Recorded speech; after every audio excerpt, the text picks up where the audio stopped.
আসসালামু আলাইকুম। আজকে আমরা লাম্বার ভার্টিব্রার ফ্যাসেট রুলস সম্পর্কে জানবো।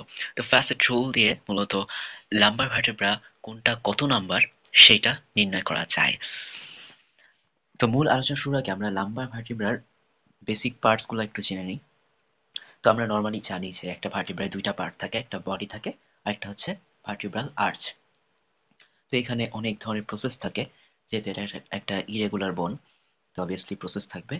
এখানে আমরা অনেক প্রসেস দেখতে পাচ্ছি, যেমন accessory, mammillary, inferior articular, transverse, spinous, superior articular. তো আজকে আলোচনার জন্য মেইনলি আমাদের এই সুপিরিয়র আর্টিকুলার প্রসেস এবং ইনফিরিয়র আর্টিকুলার প্রসেস, এই দুইটা গুরুত্বপূর্ণ, অর্থাৎ এই দুইটাই কাজে লাগবে। এটা হচ্ছে আমাদের সুপিরিয়র ভিউ। এটা টিপিক্যাল লাম্বার ভার্টিব্রার।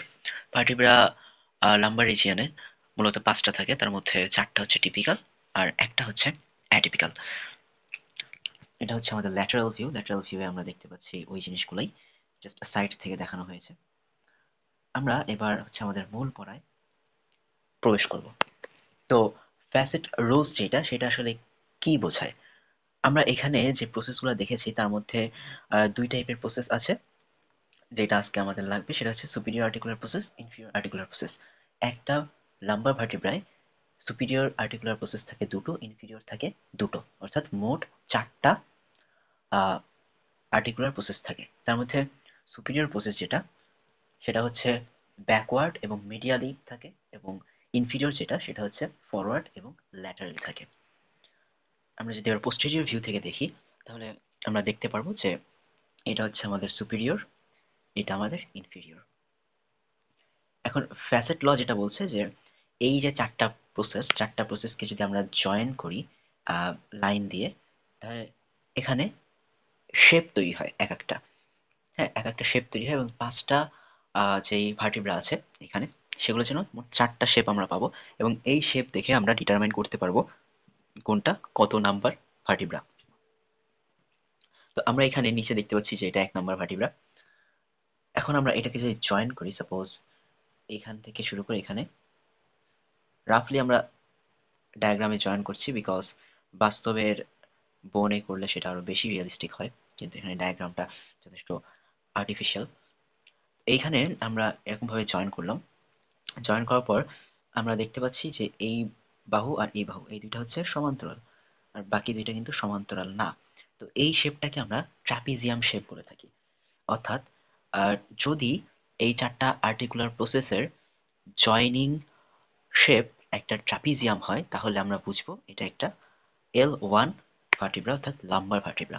আইসোলেটেড অবস্থায় আমরা বুঝতে পারবো। এখন লাম্বার ভার্টিব্রা বোঝার জন্য অন্যান্য অনেক পয়েন্ট আছে, যেমন বডি হচ্ছে কিডনি শেপড হয়, ম্যামেলারি প্রসেস থাকে, বাট এটা কত নাম্বার সেটার জন্য এই ফ্যাসেট রুল দরকার হয়। এবার আমরা আসি 2 নাম্বারটায়। তো 2 নাম্বারেও আমরা একই রকম স্ট্রাকচারই দেখতে পাচ্ছি। এরকম ভাবে আমরা যদি টানি, মোটামুটি এরকম একটা স্ট্রাকচার আমরা দেখতে পারবো। তো 1 আর 2, দুই ক্ষেত্রেই ট্রাপিজিয়াম শেপ তৈরি হয়। তো এখানে পার্থক্যটা আমরা কিভাবে করব? নরমালি লাম্বার ভার্টিব্রার ক্ষেত্রে উপর থেকে নিচের দিকে গেলে সেটার আকার বড় হতে থাকে। যেমন 1 নাম্বারের চেয়ে 2 নাম্বারের body, spinous process, transverse process সবকিছুর সাইজই বড়। তো এইভাবে আমরা ডিফারেনশিয়েট করতে পারি 1 নাম্বার লাম্বার কোনটা, 2 নাম্বার লাম্বার কোনটা। এটা গেল। এবার আসি 3 নাম্বার। 3 নাম্বারে যদি আমি এরকম ভাবে দাগ টানি, এখানে আমরা দেখতে পারবো যে এখানে অ্যাকচুয়ালি ট্রাপিজিয়ামটা তৈরি হচ্ছে না। হ্যাঁ, এখানে যেটা তৈরি হচ্ছে সেটা অনেকটা রেক্ট্যাঙ্গুলার শেপ, রেক্ট্যাঙ্গুলার, বাট রেক্ট্যাঙ্গুলারটার ক্ষেত্রে হচ্ছে কোন বাহুটা অ্যাকচুয়ালি বড়। এই যে এই দুইটা বাহু কিন্তু বড়, এই দুইটা বাহু ছোট। আমি যদি একটু ক্লিয়ারলি আঁকার চেষ্টা করি, এটা মুছে দিয়ে শেপ অপশন থেকে যদি দেখি, আমি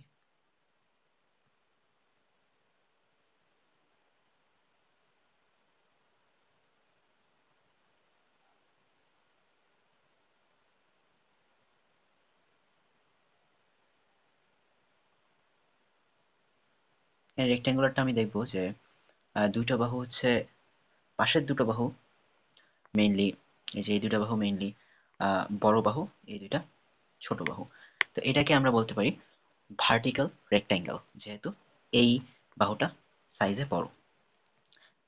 অর্থাৎ যদি এই আর্টিকুলার প্রসেস দিয়ে একটা ভার্টিক্যাল রেক্ট্যাঙ্গুলার শেপ তৈরি হয়, তাহলে আমরা বলতে পারবো এটা হচ্ছে লাম্বার 3 ভার্টিব্রা।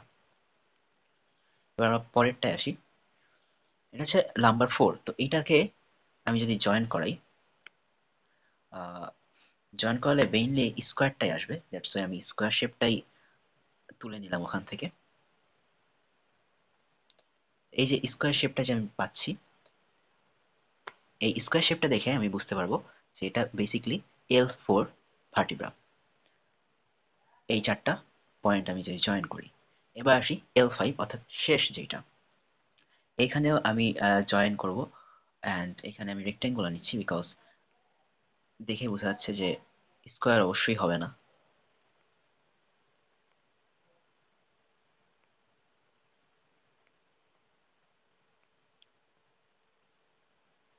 তো এইখানে আমি যে রেক্ট্যাঙ্গেল শেপটা আমি পাচ্ছি সেটা কিন্তু মেইনলি আগের রেক্ট্যাঙ্গল শেপটার থেকে ডিফারেন্ট।